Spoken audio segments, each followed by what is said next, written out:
The Adaslin Show. Let's go. Okay, I'm still running a very serious campaign, about giving people the orientation about disabled people. And we try not to use the word disabled because it leaves some kind of stigma. And I'm so much against that stigma. So we try to say physically challenged. And I realized a lot of times in Nigeria when people see people in wheelchairs, crutches, with their sight problems, automatically they think, oh, this person is crazy, this person has mental challenge, this person has mental problem. I don't see it that way. A lot of times I think when you have some challenges with your legs or with your eyes, that doesn't mean you have any mental problem. So I am running a one-man campaign against that. Don't think because anyone has a physical challenge, the person is crazy. Don't discriminate. Don't stigmatize. Don't say, oh, I'm not sitting beside this person just because he's physically challenged. So I've taken it upon myself to make a brief visit to the stadium right here at Teslim Balogun Stadium. And I'm just chilling. This is really chilling. Chilling with one of the coaches for the physically challenged. And so let's meet him. What's your name? My name is Ademola Abejide, the wheelchair coach for Lagos State. So this is where we train. Yeah. And we're just trying to train down for the next coming sports festival in Calabar and preparing one of our athletes for the Commonwealth Games as well. Coming up in June, I think. Okay. Yeah, in Scotland. Scotland, no? Yeah. So you guys are going abroad very soon. By the grace of God. You're enjoying. This kind of feels good. This is not the everyday wheelchair, right? No, this is the wheelchair race. Okay. This is the one they use for the race. It's called the wheelchair race, track wheelchair race. On the track, Yeah. It feels very, very smooth. Yeah. And so who are you training exactly? Is it people with a physical challenge with their leg? Or I train people with physically challenged with their leg. Those were with the polio, because we have the polio and we have the amputee. It's a different class. The wheelchair race, the class is called T54. T54. What does that mean? That's track 54. Okay. We call it track 54. The physically challenged people, they are classes by classes. Okay. We have class by class. We have the T12, the T11, the 37, the F57, 58, different categories like that. Whereas the wheelchair race is called T54. Okay. Yeah. So have you guys been for Paralympics or you basically go for national competitions? No, with the wheelchair race do go for Paralympic as well. Like I told you earlier, they're preparing for the Commonwealth Games as well. Okay. But the Paralympic is still 2016. So the one we're really preparing for now is the Commonwealth Game. Okay. Hopefully, I think maybe next year the All African Games also. Okay, so you train for the Lagos State government? Yeah, I train people for the Lagos State team Okay.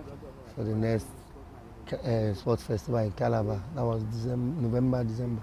Okay. Yeah. So as a coach, do you have a group of physically challenged people that you train just to help them keep fit?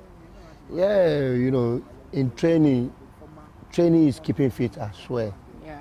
Because when you train as a physically challenged person, it improves your health. You understand? You'll be more agile, you don't even need much people to assist you. You do things on your own. On your own, yeah. You do it on your own. Okay, so you train a lot of people just to give back to Yeah, society. just giving back because I have once an athlete myself. Okay. And this wheelchair race. Have you won any medals yet? Yeah, I've won 2 gold in the Wow. 2006. Congrats. Thanks. So I'm actually talking with a champion. Yeah, 2006 Sports Festival in Okay. Abeokuta. I won 2 gold. Yeah. Do you think the government is doing enough, to give people orientation about physically challenged? Because I don't like the discrimination.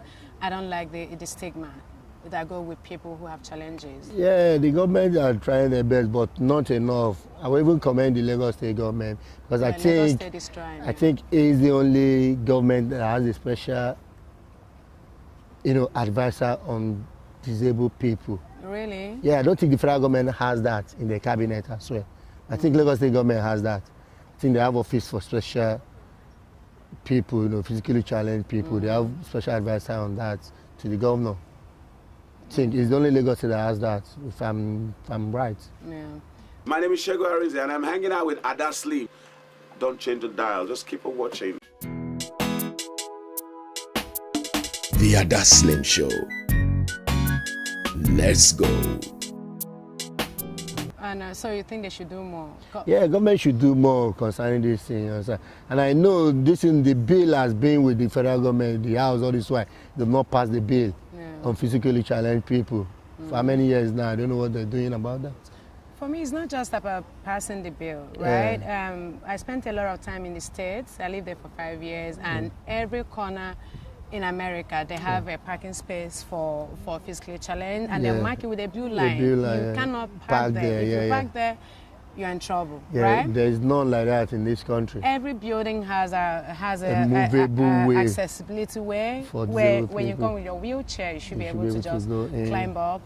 It's actually called the American Disability Act. So if you're building a house, whether a residential, whether office building, whatever it is, bank doesn't even have that here. Yeah, even bank, Our banks here, if you're on wheelchair, like you can't go in. Even if you're on crutches, you can't go in the bank because the security won't allow you because of your crutches.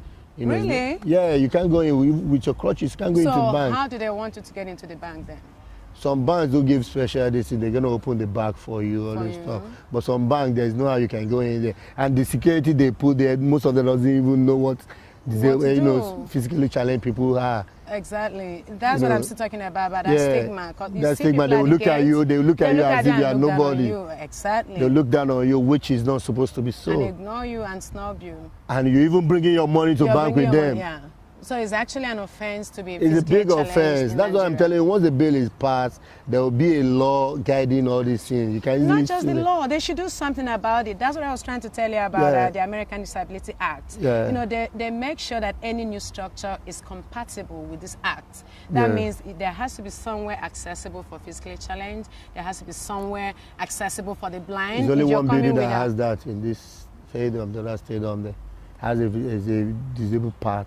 Even the buses, you know, when you're getting into a bus in New York, they have to bring down I don't know what they call it, but the bus comes down, they lower it. You weigh your chair, then it comes up and weigh your weight in. So how do you people get in public vehicles in Nigeria? How do you move? How do you get in these vehicles? How do you come down? Or does it mean when you're physically challenged in Nigeria, you just can't move out of your house?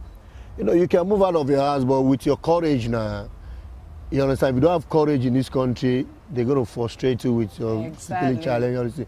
But with our training and everything, it builds our morale. Confidence. So you go in, you even drag the bus with the able people, which is not supposed to be so. And then get pushed aside. You get pushed aside. A lot of times. But when you have the courage, you have the way power. Of course. The way power is there. Because for you to leave your house and come to training, that's the way power. You understand? Once you have all those, you overcome the challenges. It's a big challenges for us in this country, especially the transport aspect of it. Exactly. The transport aspect of it is zero. So how do you guys get in the bus? I'm still curious. We get in the bus with the help of God. Let me just put it that way.